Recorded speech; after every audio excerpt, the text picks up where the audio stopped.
I'm Jean-Pierre Murray-Kline, and some of the subjects I like to write about are renewable and sustainable technologies. Today I'm driving 600 kilometers from Pretoria into the Northern Cape to find a small town called Kathu. 22 kilometers outside of Kathu is a solar power plant called the Kathu Solar Power Plant. It's about 4.5 square kilometers itself, and the eastern part is a reserve. Now, the power plant won an award in 2016 for African renewable energies, and it generates 110 megawatts of power. That is enough to power 179,000 homes.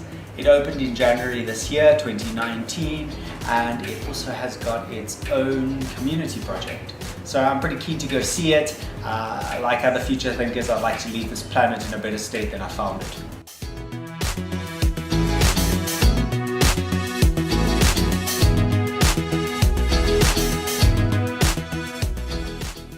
So we've made it safely to Kathu, and I wanted to quickly tell you a bit more about the project just before I drive into the plant. The plant cost about 12 billion rand to build, and took 32 months to build. It's managed or cared for by a project called NG, and they've been in Africa for about 50 years. They've got about 1 million clients doing solar panels on roofs and also microgrids. So this is David, and he told us during our induction video that he's essentially our boss on site. Yes? And he's just going to quickly explain how this entire plant works. Yeah, it's super exciting. Cool, thank you. So we're here at Kathu Solar Park.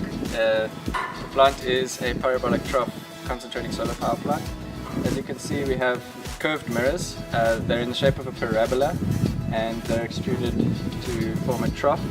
And in the focal point of that trough is a pipe. Inside the pipe we have a heat transfer fluid that basically absorbs the energy that is being reflected on the mirrors to that focal point. It's being concentrated. So with that concentration factor we can get very high temperatures from the sun. So in the pipe the fluid is being heated up to around about 400 degrees Celsius, and we actually use that energy, the thermal energy, to generate steam in the center of the plant, where we generate steam to turn a steam turbine. During construction, our construction director decided maybe it's a good idea to train up some locals before we even start operations. And there was a lot of pushback, but it actually ended up being an extremely successful program. I just finished my tour at the Kathu Solar Power Park, and David, one of the engineers, was kind enough to take us on that tour, so thanks very much, David, you were great. An interesting story he shared with me was how they had to look after the environment, and an example he gave me was the trees, the local thorn bushes on site. They had to get permits for each tree to transplant them. Also got to see some of the precautionary equipment they had on site to care for the environment. The plant itself over the next 20 years is going to save about 60 million CO2 emissions, and they've also contributed or plan on contributing over that period of time 37 million to the local communities.